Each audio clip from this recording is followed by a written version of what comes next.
간디의 일화 중에 아주 유명한 일화가 한 가지 있습니다. 어떤 어머니와 아들이 아주 먼 길을 간디를 찾아서 왔습니다. 그래서 하는 말이 우리 아들이 너무 설탕을 좋아하는데 다른 사람 말은 안 듣고 간디 선생님 말만 듣는답니다. 그러니까 우리 아들한테 설탕 먹지 말아라 라고 한마디 해주세요. 이렇게 부탁을 했습니다. 근데 간디가 그렇게 빨리 말해주지 않고 15일 후에 오세요. 이렇게 말을 하는 거예요. 어머니가 뭐 간단하게 말해주면 될 텐데 왜 이러나 지금 좀 말씀 해주세요. 우리 아들 그냥 엄기로 왔는데 한마디만 해주세요. 했더니 간디가 굳이 15일 후에 다시 오라는 겁니다.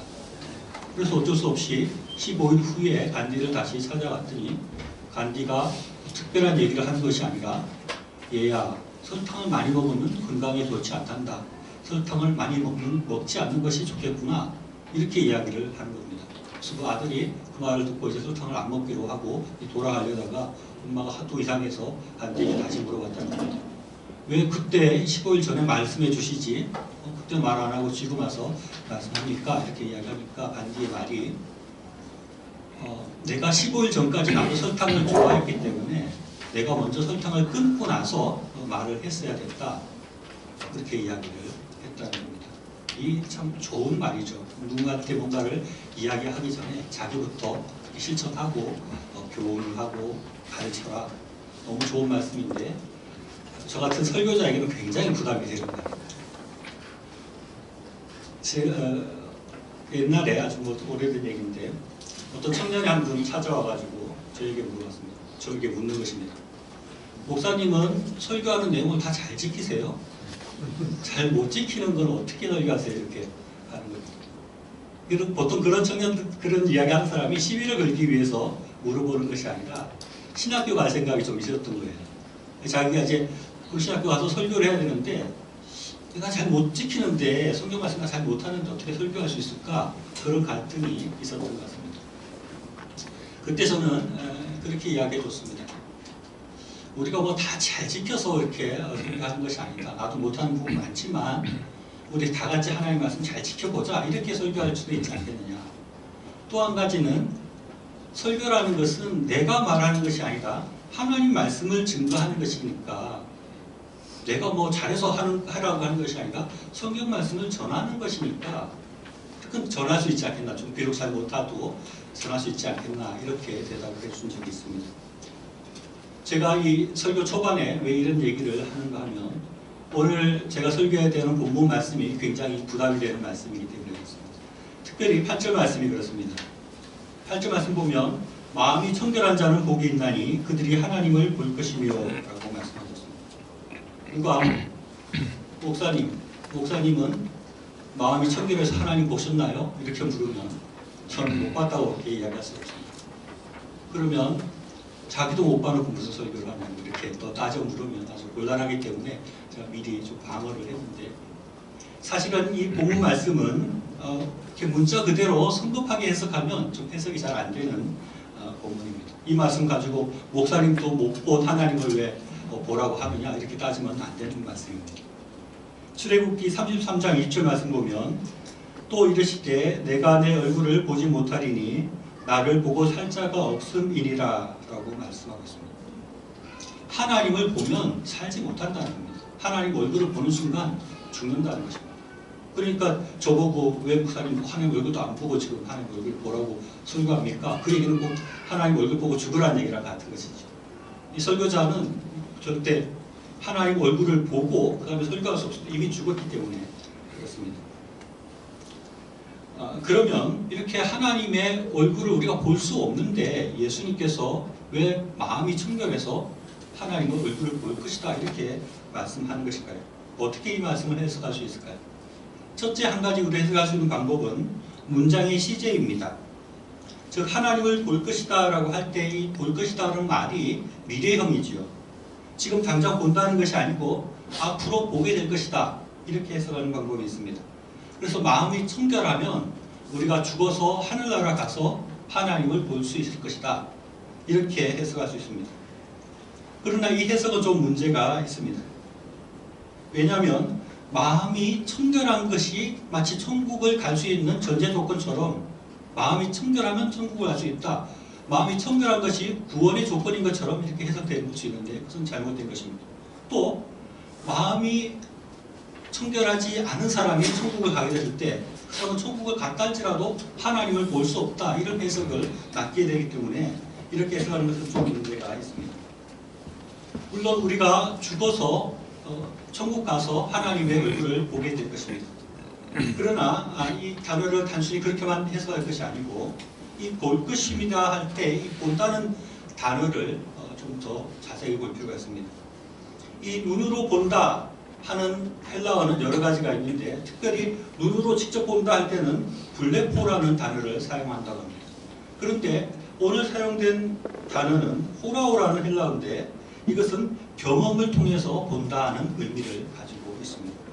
우리나라 말에도 본다는 것이 꼭 눈으로 보는 것을 의미하지 않습니다. 뭐 전화통화하다가 그래 다음에 한번 보자 그렇게 할 때 그것을 꼭 눈으로 보자 이런 얘기는 아니죠. 한번 만나자는 의미가 있는 것입니다. 또 우리가 속이 훤히다 들이다 보이네 이렇게 하고 또 다음 수가 보인다 이런 얘기를 할 때 그래서 실제로 뭔가를 보는 것이 아니라 그 사람의 마음을 보는 것 이런 것을 의미하는 것을 우리가 알 수 있는 것입니다.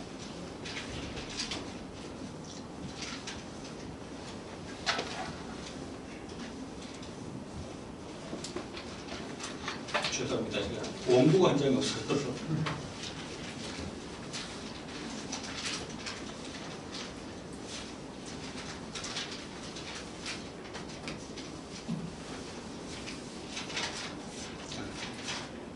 그래서 이 본다 하는 것이 항상 눈으로 본다 하는 것을 의미하는 것이 아니라 마음을 본다 하는 의미로 볼 수 있는 것입니다.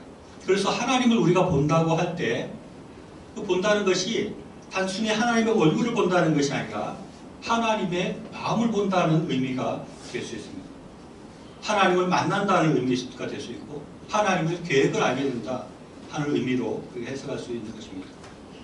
그 다음에 그렇다면 우리가 하나님을 그렇게 볼 수 있는데 그러면 마음이 청결한 자가 과연 어떤 자인가 하는 것입니다. 마음이라고 할 때 마음은 감정이나 사고의 중심지를 이야기합니다. 그리고 청결하다는 것은 마음이 뭐 청결하다고 해서 뭐 여기 가슴에 때가 없는 거 이런 거 이야기하는 것이 아니겠죠. 마음이 청결하다는 것은 탐욕으로부터 정결해져 있는 그 마음 상태를 말하는 것입니다. 마음속에 탐욕이나 더러운 것이 없는 그것을 청결하다고 하는 것입니다. 그래서 우리의 마음 중심에 우리의 사고의 중심에 다른 것이 없고 마음이 깨끗하여서 청결하고 탐욕이 없고 그런 마음을 가지고 하나님을 볼 수 있다 하는 것입니다. 우리의 마음이 깨끗하면 우리의 마음이 죄로 더러워지지 않고 다른 탐심으로 더러워지지 않게 되면 우리는 하나님을 보게 되는 것입니다. 하나님의 마음을 보게 되는 것이고 하나님이 하시는 일을 보게 되는 것이고 하나님의 계획을 보게 되는 것입니다. 마치 우리의 렌즈가 안경 끼신 분들을 알겠지만 안경에 여러 가지 뭐 이상한 이물질이 묻으면 잘 보이지 않겠죠. 이 렌즈가 깨끗해질 때 앞에 계신 분이 보이는 것입니다.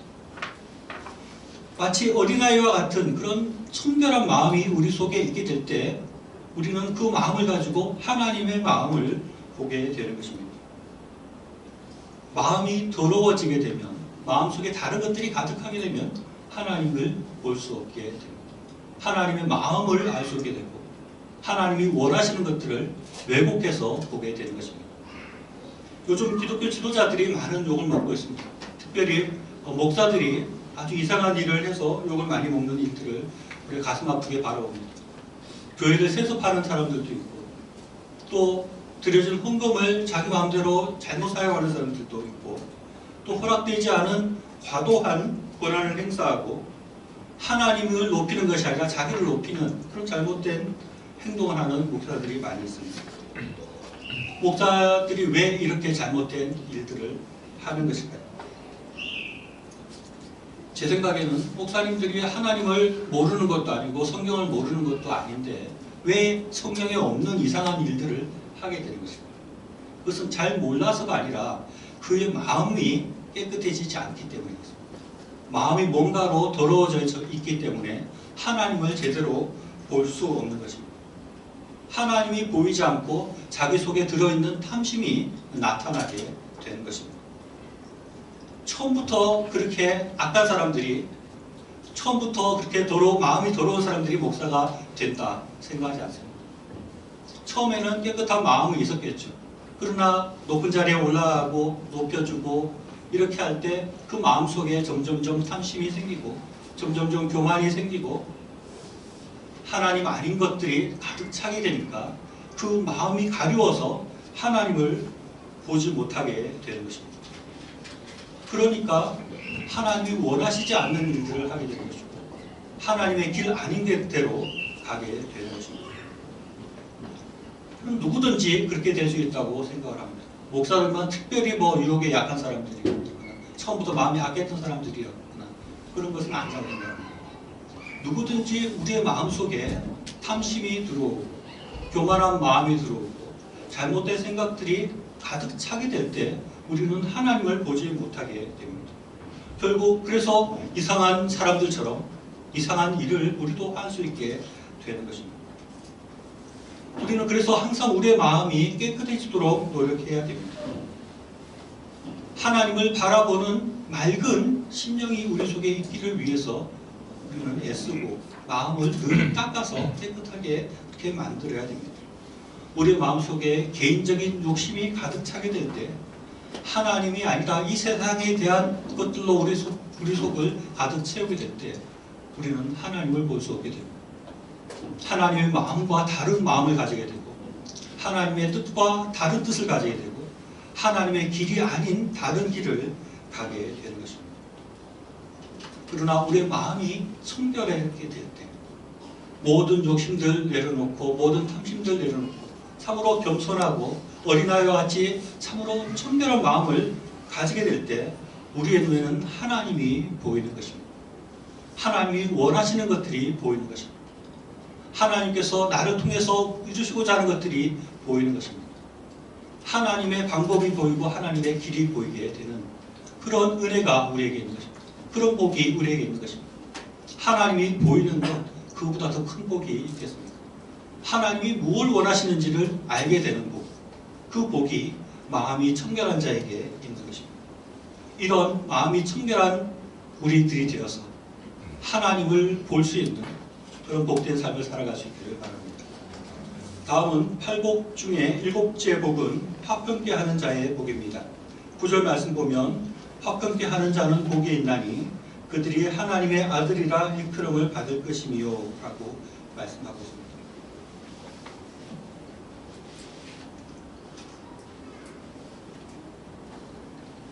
천국 백성은 마음이 청결해야 되고 또 화평케 하는 자가 되어야 합니다. 화평케 하는 사람이라는 것은 단순히 마음이 평안한 사람을 이야기하지 않습니다. 자신이 마음에 평안할 뿐만 아니라 적극적으로 다른 사람의 평안을 위해서 애쓰는 사람을 말합니다. 화평케 하는 사람은 가장 먼저 화평을 방해하는 일, 화평을 깨트리는 일을 하지 않아야 됩니다. 화평을 깨트리는데 가장 중요하게 사용되는 도구는 말이라고 할 수 있습니다. 야고보서 1장 19절로 20절 말씀 보면 내 사랑하는 형제들아 너희가 알지니 사람마다 듣기는 속히 하고 말하기는 더디하며 성내기도 더디하라. 사람이 성내는 것이 하나님의 의를 이루지 못함이니라. 사람들 간에 문제가 생기는 것은 거의 말 때문에 생기게 됩니다. 말을 우리가 조심해야 하는 것입니다. 또 화가 나는 일이 있더라도 화를 내지 말고 나쁜 말을 하거나 나쁜 말을 전하지 않아야 합니다.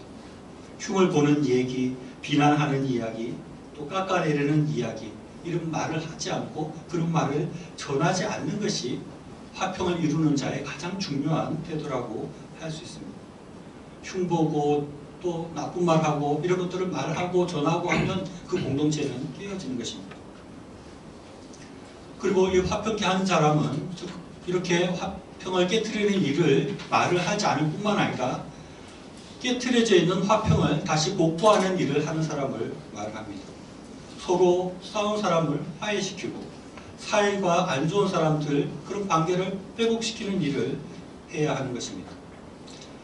에베소서 2장 14절 말씀 보면 그는 우리의 화평이신지라. 둘로 하나를 만드사 원수된 것 곧 중간에 막힌 담을 자기 육체로 허시고 라고 말씀하고 있습니다. 예수님께서는 우리가 하나님과의 관계가 깨어져 있을 때 그 관계를 회복시키기 위해서 십자가에 못 박혀 죽으심으로 우리와 하나님과의 관계를 회복시켰습니다.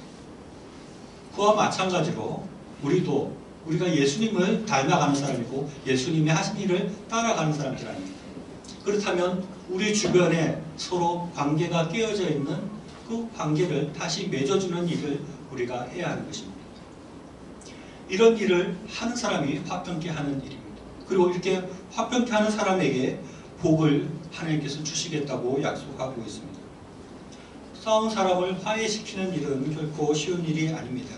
괜히 잘못 끼어들었다가는 자기도 미움을 받고 자기와 관계도 허물어질 수 있습니다.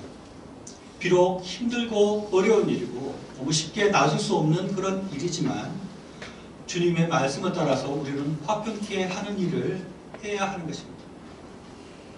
그렇게 화평케 하는 일을 적극적으로 하는 사람에게 예수님께서는 복을 약속하고 있습니다. 화평케 하는 사람은 하나님의 아들이라고 일컬음을 받을 것이요 라고 성경 말씀하고 있습니다.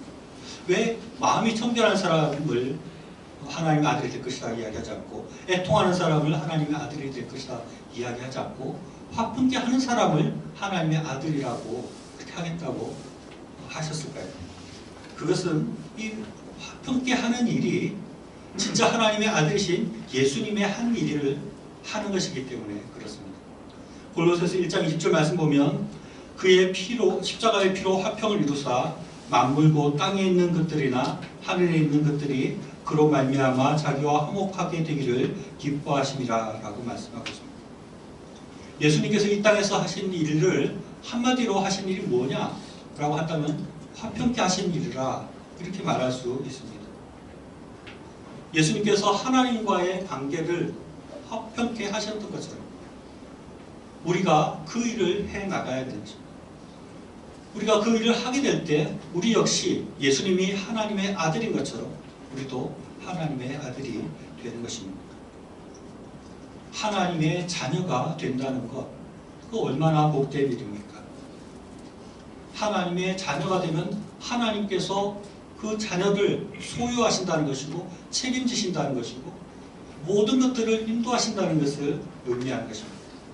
하나님의 보호와 사랑으로 그 아들로서 그런 보호와 인도하심을 받고 살아가게 되는 복이 우리에게 있는 것입니다.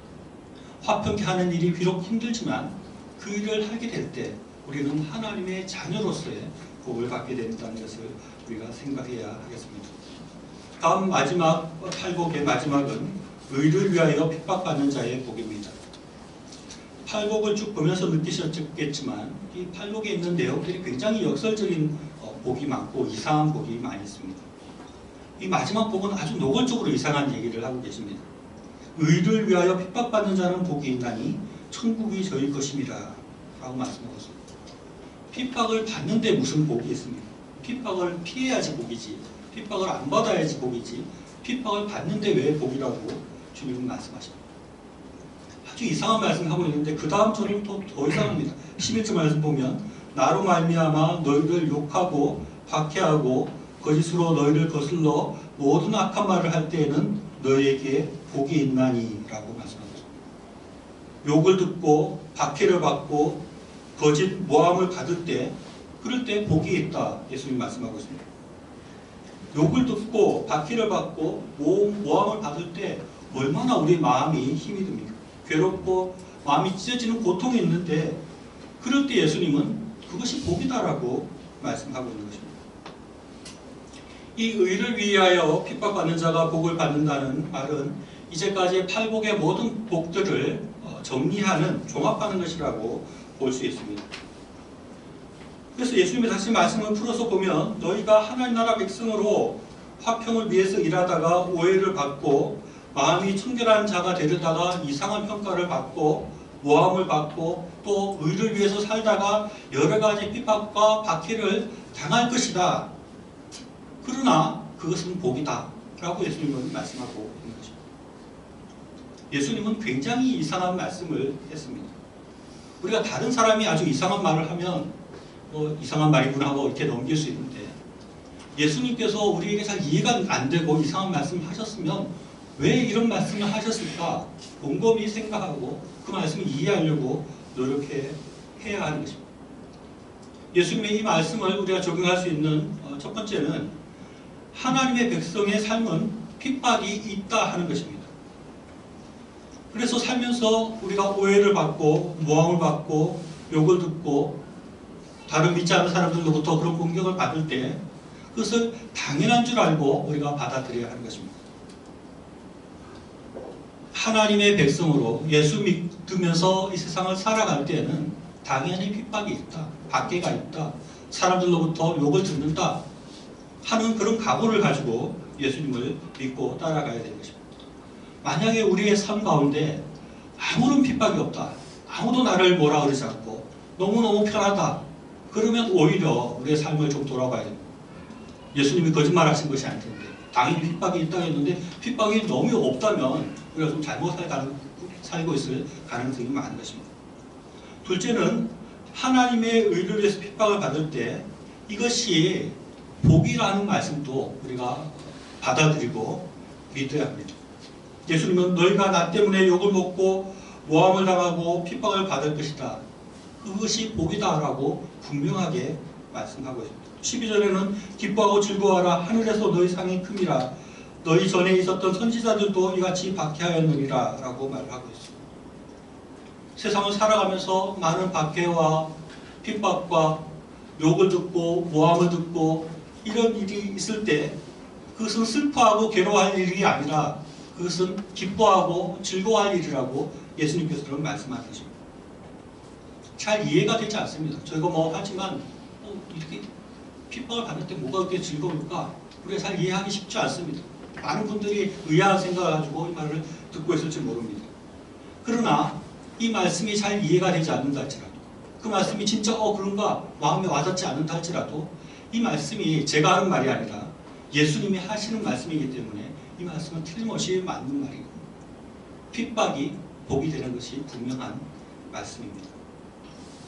우리가 그것을 받아들여야 됩니다.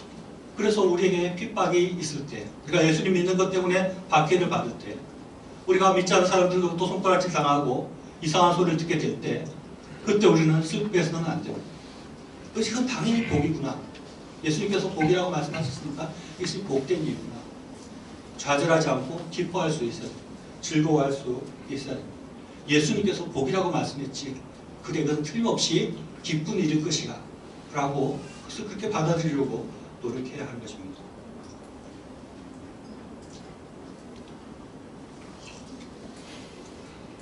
우리가 팔복을 읽으면서 많이 생각했겠지만 예수님의 말씀하신 이 복들은 우리의 상식을 뒤집는 내용입니다. 예수님께서 복 있다고 한 내용들은 대부분 우리가 생각할 때는 복 없는 사람들의 모습입니다. 심령이 가난한 자, 애통하는 자, 목마른 자, 핍박받는 자가 복이 있다고 말합니다. 우리는 다 복 없는 사람들 아닙니다. 예수님께서는 그런데 이런 사람들이 복이 있다고 말씀하고 있는 것입니다. 팔복에 있는 말씀은 우리의 모든 생각들을 뒤집어 엎습니다. 우리가 이제까지 이것이 옳다고 살아갔던 것들을 그것이 아니라고 예수님은 말씀하고 있는 것입니다. 너희가 이제 예수님을 믿고 하나님을 믿었으니 이제 천국 백성이 되었다. 그러나 이 천국 백성의 삶은 이제까지 우리가 살고 있던 그 삶과는 다른 것이다 라고 예수님은 말씀하고 있는 것입니다. 우리가 이 세상을 살아갈 때 이 세상 사람들과 살아가는 것과 똑같이 살려고 해서는 안 됩니다. 우리는 이미 다른 세상에 살고 있는 것입니다. 이 세상 사람들은 이 세상에 살아가고 있지만 우리는 이미 하나님 나라에 들어가서 살아가고 있는 사람입니다. 우리는 이 세상의 백성이 아니고 하나님 나라의 백성인 것입니다. 그렇기 때문에 우리는 하나님 나라의 다른 원리를 따라서 다른 세상의 질서를 따라서 살아가게 되는 것입니다. 우리는 이 세상의 가치를 너무 완전히 무시해도 안 되겠지만 그것을 완전히 쫓아서 가서도 안 됩니다. 세상에는 돈 많은 사람이 훌륭하다고 권력이 많은 사람들이 높다고 하지만 우리는 그렇게 세상을 살아서 안 되는 것입니다. 우리는 다른 기준이 있습니다. 이 세상에 많은 복을 받은 사람이 복 받은 것이 아니라 하나님 나라의 복을 가진 사람이 진정으로 복된 사람인 것입니다. 예수님은 팔복에서뿐만 아니라 이어지는 모든 말씀에서 우리의 상식과 우리의 지식을 뒤집는 이야기를 하고 있습니다. 우리의 믿음을 가지고 주님을 따라가는데 우리의 마음이 같이 이제 예수님처럼 그런 마음으로 하나님 나라 백성으로 그렇게 마음이 바뀌어져서 예수님을 쫓아가야 되는 것입니다. 많은 믿는 사람들이 여전히 이 세상의 질서와 이 세상의 가치를 그대로 마음에 두고 예수님을 쫓아가려고 하고 있습니다. 많은 사람이 신앙생활이 마치 이 세상을 잘 사는 도구처럼 그렇게 신앙을 가지려고 하고 있습니다. 그러나 예수님은 그러한 사람들에게 완전히 반대의 이야기를 하고 있는 것입니다. 그런 생각을 뒤집어 엎어야 한다는 것입니다. 우리가 기독교 신앙이라는 것이 이 세상을 더 잘 살기 위해서 우리가 가지는 신앙이 결코 아닌 것입니다. 전혀 다른 하나님의 나라, 하나님 나라를 받아들이는 것이 기독교 신앙인 것입니다. 예수님은 오리를 가자는 자에게 심리를 가라고 말합니다. 오른밤을 때리면 왼밤을 돌려대라고 말씀하고 있습니다. 세상의 모든 사람들이 그렇게 살아가지 않는데 우리는 이제 그렇게 살아가야 하는 것입니다. 세상의 모든 사람들은 먹고 사는 것을 위해서 어떻게 하면 더 잘 먹고 더 잘 살까를 위해서 고민하고 그것을 위해 살아가는데 예수님은 그런 것들은 이방인들이나 구하는 것이다. 너희는 먼저 그의 나라와 그의 의를 구하라고 말씀하고 있습니다. 우리의 생각과 우리의 삶의 태도들을 완전히 뒤집어 엎으라고 말씀하고 있는 것입니다. 어떤 사람들은 산산수훈의 말씀이 너무 극단적이고 지키기 어려운 말씀들이 있다고 해서 이 산산수훈의 의미를 축소시키려고 하는 사람들이 있습니다. 인간의 머리로 생각해보니까 먼저 그의 나라와 그의 의를 구하기보다는 먼저 내 먹고 살 것을 걱정해야 되겠다. 오리를 가자는 사람에게 왜 심리를 가주나. 오른밤을 때리면 나도 같이 때려야지. 이 말이 안 된다 이러면서 이 말씀들을 자꾸 이렇게 제하해버리고 마치 성경에 없는 것처럼 그렇게 취급하려고 하는 사람들이 있습니다. 이것은 너무 잘못된 행동입니다. 성경은 분명히 우리에게 말씀하고 있습니다. 19세기에 자유주의 신학자들이 굉장히 흥행을 했습니다. 이 사람들은 말씀의 권위 위에 자기의 사고, 자기 이성을 두었습니다. 자기 머리로 이해가 안 되는 것들은 성경 말씀들을 다 이렇게 빼버린 겁니다. 그래서 다 빼다 보니까 성경이 안 남았더라 이런 말이 나오는데 다 빼버렸어요. 이 지금 시대에는 신학계 자체에는 그런 자유주의 신학자는 없다고 이렇게 이야기를 합니다. 왜 그런지 모르겠는데 제가 볼 때는 신학계 자체가 굉장히 자유주의적으로 많이 흘러갔는데 아주 신학계 자체에서는 더 이상 그때 19세기에 있던 자유주의 신학은 없다. 성경의 권위보다 이성의 권위를 더 두는 사람은 없다 이렇게 이야기를 하는데 우리의 신앙을 돌아보면 우리가 오히려 그런 자유주의적 신앙을 가지고 있는 것이 아닌가 생각이 들 때가 많이 있습니다. 성경이 분명히 말씀하고 있는데 우리에게 이해가 좀 안 되는 것들은 그것은 마치 아닌 것처럼 빼어버리는 것입니다. 성경을 다르게 해석하려고 하는 것입니다. 그렇게 해서는 안 됩니다. 예수님께서 우리에게 무엇을 말씀하고 있는지 우리가 분명히 알아볼 수 있어야 됩니다. 저는 안타까운 게 저도 설교자지만 저를 포함해서 많은 설교자들이 성경에 있는 말씀을 말씀대로 증거하지 못하는 경우가 참 많이 있습니다. 많은 사람들이 현세의 복을 설교하고 있습니다. 예수님 잘 믿으면 많이 복을 받을 것이다. 예수님 잘 믿으면 굉장히 우리 삶이 좋을 것이다. 이렇게 말을 하는 것입니다. 그러나 예수님은 어떻게 말씀하고 있습니까? 많은 설교자들이 복을 약속하지만 예수님은 핍박과 박해를 우리에게 말씀하고 있지 않습니까? 성경은 단순히 하나님을 믿으면 이 세상의 삶이 복될 것이라고 결코 이야기하지 않고 있습니다. 그렇게 이야기하지 않습니다. 그런 기복 신앙을 말씀하고 있지 않습니다. 예수님의 말씀은 그런 기복 신앙과 완전히 반대됩니다. 사람들은 내가 예수님 믿을 테니 내가 이 세상 살아가는데 돈도 주시고 건강도 주시고 많은 복으로 이 세상의 삶 가운데 복을 주세요라고 말을 하지만 예수님의 말씀은 결코 그렇지가 않다는 것입니다. 예수님은 결코 그런 것을 약속하고 있지 않습니다. 예수님은 핍박을 받을 것이다. 박해가 있을 것이다. 그러나 그것이 복이다 라고 말을 하는 것입니다. 이 땅의 복은 주지 않겠지만 천국의 복을 주겠다고 약속하고 있는 것입니다. 저는 이런 어떻게 보면 말씀에 있는 그 원색적인 복음을 증거하는 데 저도 좀 마음이 떨립니다. 많은 사람들이 이런 말씀을 좋아하지 않기 때문에 그렇습니다. 그러나 본문에서 틀림없이 예수님께서 그렇게 증거하고 있거든요. 근데 그것을 속여서 세상에서 많은 복을 받을 것입니다. 이렇게 이야기할 수 없습니다. 예수님께서는 핍박과 박해가 있을 것이다. 그러나 그것이 복이다. 하늘나라의 복을 주겠다고 약속하고 있는 것입니다. 저는 이 말씀을 듣고 있는 상상수훈을 하고 있을 때 그 산 위에 모여있던 사람들이 어떤 사람들일까를 생각해 보았습니다. 갈릴리 주변에 힘들게 살아가고 있는 서민들이었을 것입니다. 아주 하루하루 살아가기가 힘들어서 당장 먹을 것이 급한 사람들이었을 것입니다. 그런데 예수님께서는 그들에게 잘 살게 해주겠다는 것을 이야기하는 것이 아니라 핍박이 있을 것이다, 박해가 있을 것이다. 이 땅에 지금 먹고 살 것을 원하고 있는 사람에게 천국의 복을 약속하고 있는 것입니다. 왜 그렇습니까? 그것이 참된 복이기 때문에 그렇습니다. 그것이 진짜 사람들에게 필요한 것이기 때문에 그것을 증거하는 것입니다. 저는 초등학교 5학년 때 서울에 전학을 왔는데 당시에 그 아주 시골에서 같이 전학을 와서 한 반이 됐던 친구가 있습니다. 이 친구는 그 시골에서 할아버지가 훈장을 하셨대요. 이 친구도 아주 어릴 때는 서당 가서 그 학문을 배우곤 했답니다. 그러니까 그 아버지 어머니는 신학문을 전혀 배우지 않은 거죠. 그냥 서당을 다니신 거죠. 그런 분들이 이제 70년대 중반쯤 돼서 서울로 오신 것입니다. 서울 생활을 할 때는 시골 살 때는 문제가 없었지만 서울에 사니까 그야말로 무학이잖아요. 그러니까 굉장히 어려움이 많았던 것 같아요. 그래서 아주 서울에 오긴 했지만 힘들게 생활을 했습니다. 부모님은 결국 연탄 배달을 직업으로 삼고 이렇게 했습니다. 그 친구 가정이 늘 좀 가난했던 것 같아요. 제가 중학교 때 그 친구 집에는 이렇게 놀러가 있는데 부모님이 음성을 높이면서 이렇게 대화하는 소리가 제게 들렸습니다.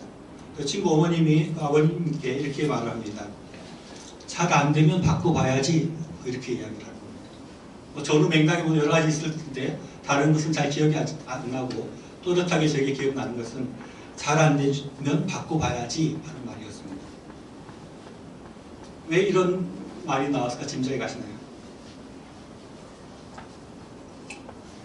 제 친구 집을 그 친척들이 먼저 교회를 다니는 분들이 몇 명 있었고 서울에 올라오고 난 뒤에 누나가 제일 먼저 교회를 다니기 시작했고 누나가 엄마를 전도해서 어머니가 교회를 다니기 시작했고 맨 마지막에 이 아버지만 교회 안 다니고 남아있었습니다. 그러니까 이 어머니가 이제 당연히 또 교회를 좀 가자 하면서 이제 전도하는 내용이었습니다. 우리가 서울 올라와서 한 일들이 다 잘 안 되지 않았느냐. 잘 안 되니까 이제 유교에서 기독교를 한번 바꿔보자. 잘 안 되면 한번 바꿔봐야지. 라고 이렇게 말을 한 것입니다. 그때 제가 뭐 어렸지만 참 전도 좀 이상하게 한다 이런 생각이 들었어요. 잘 안 되면 바꿔봐야지 저렇게 전도해도 되나 그런 마음이 있었습니다. 제 기억으로는 그 친구 아버지가 그 말에 감동이 되었는지 설득이 됐는지 얼마 후부터 교회를 열심히는 아니지만 다닌다는 소식을 들었습니다. 최근에 제가 그 친구를 만나가지고 부모님 잘 계시냐 안부를 물으니까 부모님이 뭐 연로하셨을지 80이 훨씬 넘으셨기 때문에 연로하셔서 똑바로는 잘 못 걸으시는데 옆으로 비스듬히 이렇게 걸으셔서 매주 교회 열심히 다니신다는 소리를 들었습니다. 제가 오늘 본문을 가지고 설교 준비를 하면서 이 부모님 생각이 났습니다. 분명히 그 어머니가 전도하는 그 전도 방법은 좀 이상하게 했습니다. 안 되면 바꿔봐야지 이게 무슨 전도인가. 그러나 그 아버지는 그 이상한 전도에 속아서 교회 다니기 시작을 했습니다. 제가 속았다고 말씀드리는 것은 그 친구 어머니나 아버지가 오늘 이 본문 말씀을 알았더라면 과연 유교에서 기독교로 바꿨겠는가? 핍박을 받을 것이고 박해를 받을 것이고 그거 보고 딱 이런 얘기하는 걸 알았더라면 그냥 유교로 계속 남아있자 이렇게 하지 않았을까 생각이 듭니다. 그런데 이분들은 기독교로 잘 바꾸면은 일이 잘 풀리고 잘 살게 될 것이라고 생각을 하고 기독교로 종교를 바꿨는데 제 기억으로는 그 친구 집이 그러고도 한 10년 이상 계속해서 연탄 배달을 했던 것 같습니다. 힘들게 연탄 배달을 하셨고 그 이후로도 그렇게 서울 생활이 잘 풀리거나 그러지 않았던 것 같습니다. 이쪽 집은 계속해서 가난했던 것으로 기억합니다. 그런데 왜 이 친구 부모님이 몸도 힘든데 계속 신앙생활을 하고 있는 것입니까? 바꿔봤는데 별로 안 좋아졌는데 그럼 다시 유교로 돌아가든지 다른 종교로 가든지 해야 되는데 지금도 똑바로도 못 걷고 옆으로라도 걸어서 매주 교회를 왜 가시는 것입니까? 이 두 분도 이제 신앙생활을 거의 30년 이상 하신 것 같습니다. 여전히 힘들고 믿음 생활을 한다고 해서 오히려 더 힘들어질 부분도 있을지 모르겠습니다. 세상적으로 복받을 것이 별로 없는 것 같고 여전히 고단한 삶을 살아가지만 이분들이 계속해서 믿음을 가지고 예수님을 믿고 교회에 가는 것은 세상의 복을 경험해서가 아니라 하나님의 복을, 하나님 나라의 복을 경험했기 때문이 아닌가 생각합니다.